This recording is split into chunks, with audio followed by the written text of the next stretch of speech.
Hi friends, kitchen cook lifestyle चॅनलमध्ये तुमचं खूप खूप मनापासून स्वागत आहे। आजची आपली रेसिपी आहे स्पेशल रक्षाबंधन व्हेज थाळी। आणि भाऊ आणि बहिणीसाठी रक्षाबंधनचं हे एक दिवस खूप महत्त्वाचं असतं आणि खूप आनंदाचं असतं आणि आवडीचं असतं लहानपणापासून।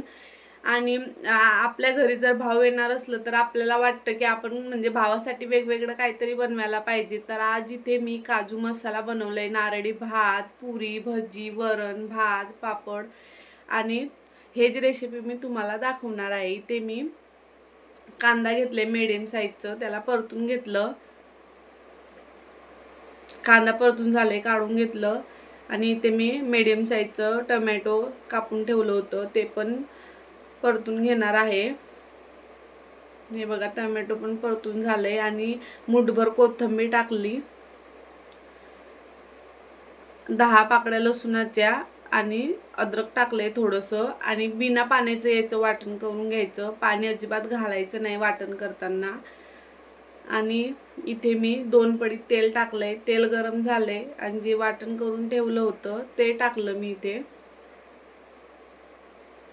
तर 2 मिनिट याला चांगलं परतून घेणार आहे। इथे 1 चम्मच मिरची पावडर टाकली, तुम्ही तुमच्यानुसार कमी जास्त करू शकतात। 1 चम्मच धनिया पावडर टाकली आणि हे किचन किंग मसाला आहे, हे 2 चम्मच घेतले। याच्याऐवजी तुम्ही कुठलेही गरम मसाला टाकू शकतात। याला मिक्स करून घेते।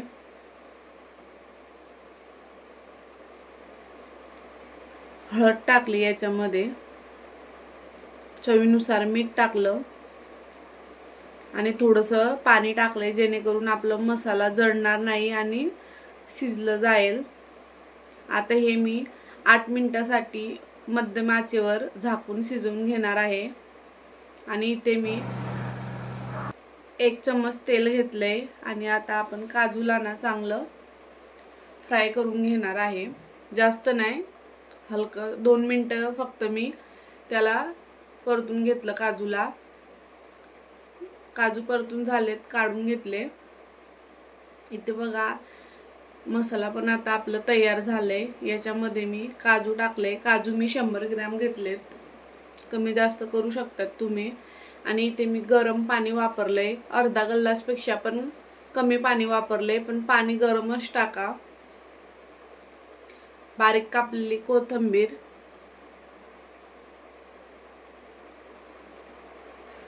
आणि हे मी 2 मिनिटं वाफवून घेणार आहे मध्यम आचेवर। बघा 2 मिनिटं झालेत, रंग पण किती छान आलाय ना काजू मसाल्याला। इथे मी अर्धा वाटी डाळ घेतली, स्वच्छ धुवून घेतली होती आणि त्याच्यामध्ये 1 ग्लास पाणी टाकलं आणि 1 चम्मच तेल।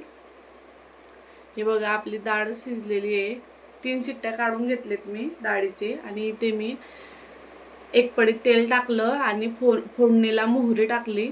मोहरी तडतडली ना की कढीपत्ता टाकलं आणि डाळ टाकली, थोडंसं हळद टाकते, चवीनुसार मीठ टाकलं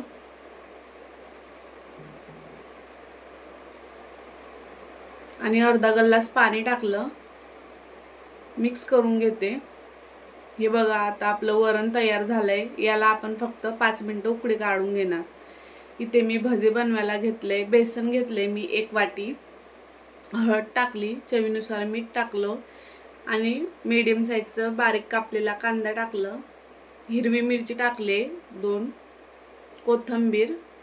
आणि भजे ना बिना सोडाचे एवढे सॉफ्ट होतात ना। 1 चम्मच तेल टाका त्याच्यामध्ये, सोडा टाकण्याची गरजच नाही, कारण बरेच जणांना ना सोडाने पण त्रास होतो, त्याच्यामुळे ना सोडा टाकण्याची गरज नाही आणि एवढं सॉफ्ट होतात ना आणि क्रिस्पी पण होतात। थोडं थोडं पाणी टाकून ना मी भज्यांचं पीठ चांगलं हे पेस्ट करून घेते। बघा तयार झाले आता आपलं भज्यांचं पीठ।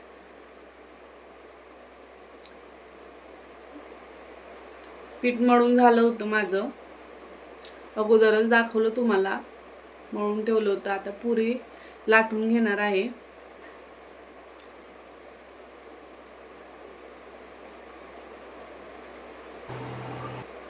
इथे बघा तेल गरम झाले, पुरी टाकणार आहे.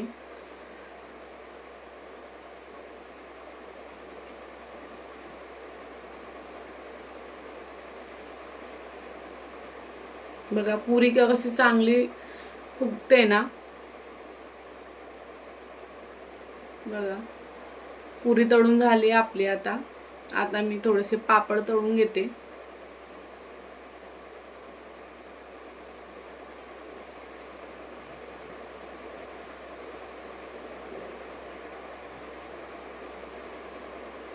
पापड तळून झालेत, आता आपण भजी तळून घेणार आहे.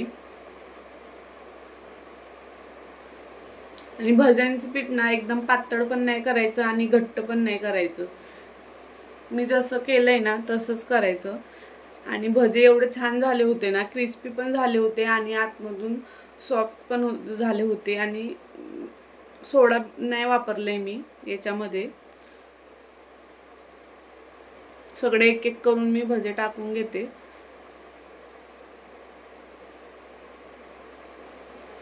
आणि चारी बाजूंनी ना आपल्याला भजे चांगले तळून घ्यायचे. बघा आता आपले भजे तळून झालेले आहे. आणि बघा आता आपली रेसिपी तयार झाली. नारळी भातची जर रेसिपी बघायची असली ना तर माझ्या चॅनलवर मी अपलोड केले, तिथे जाऊन तुम्ही बघू शकतात. इथे बघा आता मी नारळी भात, काजू मसाला, वरण भात, भजी, पुरी, पापड सगळं. आता आपली थाळी तयार झालेली आहे, बघू शकतात तुम्ही. आणि जर माझी स्पेशल रक्षाबंधन व्हेज थाळी जर आवडली असेल तर माझ्या चॅनलला लाईक करा, शेअर करा, सबस्क्राईब करा. थँक्यू, धन्यवाद. भेटू आपण पुढच्या